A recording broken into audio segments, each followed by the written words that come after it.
So here's the scenario, and I think a lot of you can relate. In my backpack, I have two very important things. The first important thing are all of my Riftbound decks. Yes, I'm addicted to the new League of Legends trading card game, so I carry these in this backpack for game nights. The second most important thing is what I actually carry in this small pouch. These are Built Puff protein bars. I actually carry 2 of these in my backpack for game nights. Now, I'm gonna explain why this is a problem. Each of these little guys are 150 calories with 17 grams of protein and some collagen, which is probably added in there as one of the ingredients. They also have 14 grams of carbs and only 3 grams of fat with no fiber or anything else. So they're pretty minimal for what they are. You would think these wouldn't be too expensive, but these are $3 each. $3 for 150 calories and 17 grams of protein. But $6 for 2 of these is so expensive. These used to be pretty cheap, and now they're just honestly kind of a ripoff at $6 for 2. So after being inspired by my friend internet Shaquille, I'm gonna be making my own protein bars that are packed with way more protein, way more nutrient dense, and are far cheaper than buying protein bars. Don't get me wrong, these are still hyper convenient in a pinch, and I'll probably still keep a couple in my backpack if I forget. But the scenario is that I leave the house and go to a game night. I can just bring this with me. I don't need to stop by anywhere. I don't know why I wasn't doing this sooner. And this recipe is incredibly easy to put together, and I'm gonna make the first version right now. On my sheet tray, I have just a couple of ingredients. This is 3 cups of steel cut oats, but you can also use instant oats if you have that. 1.5 cups of frozen berries. I buy these from Costco in bulk, so they're usually pretty cheap. 3/4 of a teaspoon of salt and 3/4 of a teaspoon of baking powder. Some really nice Mexican vanilla. This was actually gifted to us by Rachel's coworker. 1 cup of 2% fat yogurt. You can also use full fat yogurt. Non-fat is okay, but it's just a little more wet. I have 2 whole eggs, and this acts as a binder. And then this milk is pretty important, but it's also not necessary. I'm using non-fat ultra filtered Fairlife milk. This is pretty different than a normal milk because it's ultra filtered. Per cup, this only has 6 grams of sugar and 13 grams of protein. Whereas in normal non-fat milk, you're probably gonna be seeing about 13 grams of sugar and only 6 grams of protein. So it's kind of inverse. It's a little more expensive, so if you don't wanna spend it, then just go ahead and get regular non-fat milk. The big thing to remember when making this is you need 1 part oats to 1 part milk. 3 cups of oats, 3 cups of milk. After that, you can kind of add whatever you want, just not too much more liquid ingredient, otherwise the bars won't set up properly. Now, just like you would do in baking, you want to add your wet ingredients first. When you're making bread or anything else like that, if you put your dry ingredients into the bowl first, it's going to actually start sticking to the bowl. And trust me, I was a baker for 2 years. I know that you need to have it done this way, so that way it's easier to mix together. Then I'm going to take my 2 eggs and plop it straight into the milk. Give this a nice whisk to break down the eggs inside the milk first. Once the eggs and the milk are fully mixed together, this is when I'm gonna take my Greek yogurt and place it into that mixture. You can also just buy a vanilla Greek yogurt instead of adding vanilla to this. So I'm gonna leave that option up to you. It does add a little bit more sugar and sweetener, but if you're okay with that, just do that instead. Now I'm gonna mix in the yogurt with the rest of my wet ingredients, and admittedly, this doesn't have to be fully mixed in. It's nice to have little chunks of Greek yogurt throughout your bars too.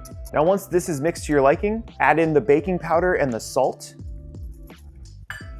Then if you're using vanilla, add a small dash of vanilla. I probably added about a teaspoon. Now I'm gonna get rid of the whisk, and I'm just gonna be using a spatula next. First, I'm gonna take all of my oats and just place it right on top. Now you can see when you add your dry ingredients on top, you have all the liquid still at the bottom, so this way nothing clumps to the bottom of the bowl. Since I'm using plant-based protein, this will actually be a little bit easier to digest, and that's gonna be easier for my wife to enjoy one of these. But if you wanna use whey protein, you can. Just the biggest difference in using this versus whey protein is that whey protein is a little more gummy in texture when it's wet and when it's baked. So keep that in mind. This gives you a nice textural difference when using a vegan style protein. This one is also sweetened with stevia, so I'm not gonna be adding any additional sugars or sweeteners yet. I wanna taste it before I decide to add anything else. Now I'm gonna gently mix all of this together just to make sure all of that protein is fully mixed up with everything else.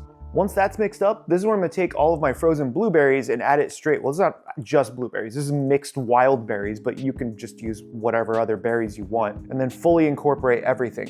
Now, this is everything that I need for these bars before I bake it. But because this is steel cut oatmeal and not an instant oatmeal, I'm actually gonna let this soak for about 20 minutes. That way, all of the oatmeal and the berries will absorb everything, and it'll be a little bit easier to bake, and it's not gonna take as long in the oven. Now, please don't do this if you're not comfortable. I'm gonna give this a taste, and yes, it has raw eggs, but I eat cake batter out of the bowl, so here we are. I think, to me, this sweetness is perfect. I'm not gonna add anything else. This is gonna sit at room temperature for the next 20 minutes or so, and then we're gonna throw it in a dish to bake it. The second version I'm gonna make is a peanut butter and chocolate one. Yes, this is something that I love having all the time. Sometimes I'll just take literally dark chocolate and put a spoon of peanut butter on it as a little treat, which is very calorically dense. So maybe this will be a way for me to have a little bit of a sweet treat without it being insanely calorically dense. I'm gonna use the same ratios though. I'm gonna not do this first. We're gonna follow our rules of putting 2 cups of that Fairlife milk into our bowl. I'm making a smaller batch of this because I ran out of milk. I'm still gonna use 2 eggs, and the reason why is I'm gonna be using some peanut butter powder, so that's gonna thicken this up too. 1/4 teaspoon of salt, 1/2 teaspoon of baking powder right into there. Probably should have done that, doesn't matter at this point, it's already in there. Then about a teaspoon of the same vanilla. This stuff is just so good, I love this stuff. Give this a nice mix. This one's not gonna be getting Greek yogurt because I'm actually going to add the whey protein to this one versus the vegan one. The biggest reason is because this is a peanut butter flavor, so the whey adds that chewiness to it, which I think goes really well with peanut butter, so you do you. If you don't want whey, you can still use the vegan protein. Then I have 1.5 cups of PB2 powder, or just any peanut butter powder.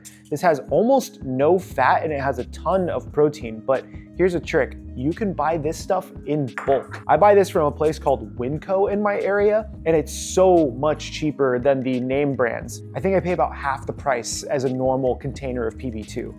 After mixing that together, I'm gonna add 2 scoops of whey protein, which is about 48 grams of protein for those 2 scoops. This is gonna be a very protein-packed bar compared to the other one. The other one's still gonna have some protein in it because we added a bunch of different things, but this one is going to be your standard, I went to a vitamin shop and I had a protein bar kind of vibe. It just smells so good. You can also use regular peanut butter here, it just won't incorporate as well. And then finally, 2 cups of my oatmeal because we only used 2 cups of liquid. Make sure this is fully incorporated so this way this can also sit for about 20 minutes before we bake it. I just personally like having variety, so you don't have to make 2 versions if you don't want to. You can pick one or the other, but I like having both. This way, if I want something a little more sinful, I'll go for the peanut butter chocolate. If I want something a little more light and refreshing, I'll go for the one with the berries in it. Now this is gonna sit for about 20 minutes, just like the first one, and then we'll be able to bake both.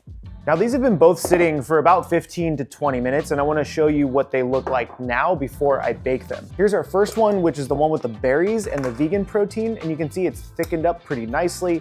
You can, honestly, this is basically overnight oats with 2 raw eggs in it. So if you left out the eggs, you could technically just meal prep this. You don't even have to bake it. There's baking powder in there, so it's not that big of a difference. And then here is the peanut butter version, which is a little more wet and a little more gummy and stringy, and that's because of the whey protein that we added to this one. The other thing I'm gonna need is some parchment paper to put into my baking dish that I'm gonna be using. The peanut butter one is gonna go in this 9x9 baking pan, but I'm gonna line it with some parchment paper first. So you can do one or 2 things. You can kind of just push it in like this if you want to, or make it kind of loud, you crinkle it up, and then it's a little easier to put into here. This softens up the paper just a bit, and make sure you're using parchment paper and not wax paper. Don't bake with that in this. Then we just place that right into here. A little bit easier to fill out the corners.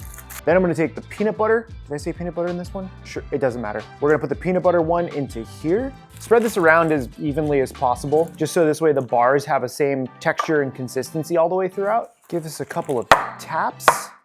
The parchment's kind of folding over, but it's fine. This is just for us, okay? We're not selling these to anybody. Then I'm gonna hit this with some chocolate. This is a lot of chocolate, but I like it, so. This is so good. Just like good vibes with these granola bars right now. Look at all that chocolate. It's really not a lot, but it looks like it's a lot. Poke this down just a bit so it's inside the granola bar and not just burning on top when it goes to bake. Then I'm gonna take some thicker rock salt. This is like a fleur de sel kind of vibe. I'm gonna just do a little right on top, you know, little electrolytes in the morning or whenever you're gonna be having these. Plus it amps up the flavor quite a bit. Now this one is ready to bake, but let's stage up the berry one next. Now I found this hanging out in one of my cabinets, and this is a terrine mold, which is normally meant for really weird cold baked sausage sausage things, and I think I'm gonna use this instead for these.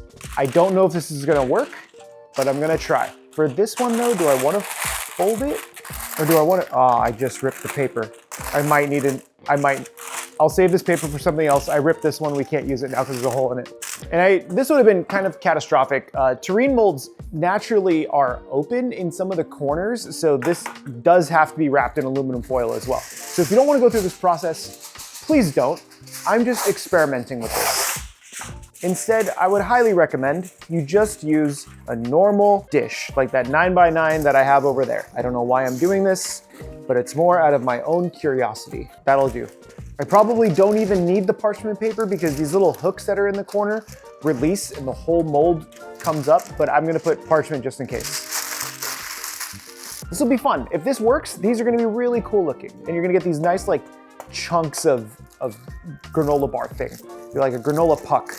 Put my parchment in the center. Well, hopefully this works. We're gonna find out in about half an hour after I bake these. Okay, don't miss. A little at a time. I think this is, okay, don't get in the way. No, no, no. Oh man, it's on the outside of the parchment now. This is a mistake. This is definitely gonna be a mistake, but I wanna try. Take a smaller thing, then I'm gonna put it in. There we go. I just have to know if this works. I will eat these regardless, because if this works, that's really cool. And if it doesn't work, then I have slightly not as good breakfast bars that I'm still gonna eat. The other thing to keep in mind is when you're using a baking dish this thick, this is gonna take much longer to cook. Again, I don't recommend you do this. I'm just doing it because I'm a curious cook, which is the name of my blog over at cookingwithchaos.gg, where not only you can read the adventures about what we're doing here on the channel, but you can also check out Cooking with Chaos, my infinite recipe card system. I'm not using any of the cards today for Cooking with Chaos, but Cooking with Chaos is how I support this channel and how we keep everything here alive so we can bring as much value to you as possible. Okay, now this thing is mega full, like super, super full. For my own sanity, I'm gonna be putting this on a sheet tray.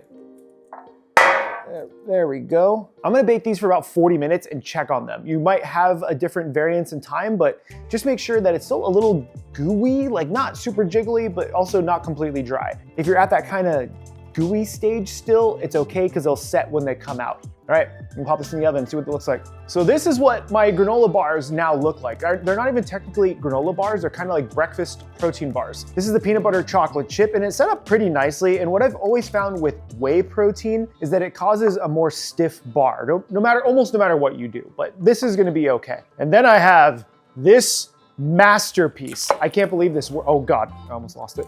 I can't believe this actually worked, but what I had to do is I pulled out this one at about 25 minutes at 350. Then I lowered the temperature to 325 and I cooked this for an additional about 25 minutes. So this giant chunker here went for almost an hour because it's so thick. Admittedly, if you just want to make them in a very simple way, just place them in a 9x9 baking sheet or something a little bit bigger if you're doing a bigger batch. Throw it in the oven at 350 for about 20 to 25 minutes. Just check it and pull it out if necessary. Don't do this. This is a lot because this still has to set for until it's probably completely room temperature. So I'm gonna let these guys cool down for a little bit before I cut them and get them ready for game night, because like I always do on the channel, I try to show you a real application for using the meal prep I make. I could easily just cut a piece out and eat it right now and the video's kind of done, but instead I wanna take these to game night with me. So this way, this is how I'm gonna be using them. So I don't have to buy any of those really expensive protein bars anymore. Now these have been cooling for a little over an hour and I'm gonna just cut these into portions, and then this is what I'm gonna be taking with me to game nights, or honestly, anytime you really want them. This makes probably like a breakfast bar if you really wanted it. You can probably freeze these. There's a whole bunch of applications for this. I'm really excited to try this one. It is a little more dense feeling, but I'm pretty stoked. Now I'm also gonna cut these, I don't know, pretty evenly, I guess. Oh, the chocolate is very chocolatey. Oh, that's exciting. It is fairly dense though. You can see what that looks like on the inside. This is a thick boy. This might be something that I have with my morning coffee, like just dip it in the coffee a little bit. So I'm cutting this into 6, I don't know, strips first. We're gonna go with 6. This way it's about the same size as that puff bar that I buy. And then I'm just gonna cut this in half. And that's it. Now I have this really nice nutrient-packed, super dense, protein-rich breakfast bar or protein bar. Now for this giant thing. This one is still surprisingly a little warm, and I think it's because it's so thick. Can we just, yeah, you can do that. Look at that. Beautiful. Oh, that's pretty. That's really nice. A little soft here, but I think that's okay. It has a little bit of color on the bottom from baking. Look at, it's still actually pretty moist. That might have a lot to do with the berries that are in there, the yogurt. Like, look at that compared to the other one that we made. I'm definitely trying this one. Oh, that's great. This almost tastes like a wild berry oatmeal bread. Oh, the protein powder does come through quite a bit though. That's pretty good. Okay.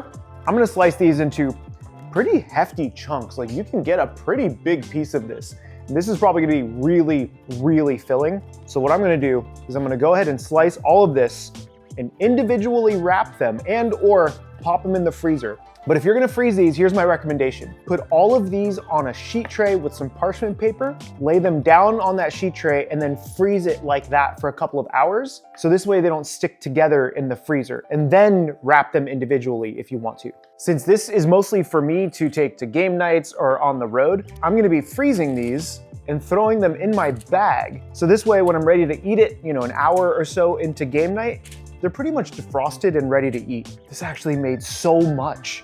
This recipe was so cheap to make. Look at how many pieces you get from that one terrine we made. This is fantastic. This is great. I'm so stoked. Here's that piece of parchment that I ripped earlier, so definitely don't have to get rid of it. I'm gonna take the peanut butter ones and I'm gonna line these up here. I'm gonna do the same freezing technique with these. This way I can wrap these individually and have these ready to go for game night. Now, the last thing to do is go play some Riftbound and eat some homemade protein bars. And that's exactly what I did. I packed up 2 of the protein bars, one of each of them, violently threw them into my backpack for some reason, just to make sure they were nice and secure, and then went down to Orbs Collectibles that actually carries Cooking with Chaos in store. I got in my normal couple of games with an opponent playing some Riftbound, and I actually tried to play some Cooking with Chaos cards with my Riftbound cards, but it didn't seem to work out too well. But what did work out well is actually bringing some of these breakfast or protein bars to game day. They defrosted in my backpack while I played a few games, and that did take a little bit of time, so if you're prepping for the day, just make sure you pull them out of the freezer about an hour before you want to eat them. And if you want to pick up Cooking with Chaos, my infinite recipe card system, I'm going to leave a link in the description below where you can find that, as well as a QR code on screen, because this is the best way to support the channel here, so I can continue to bring a bunch of value to you. My name is Paul, and remember, keep playing with your food.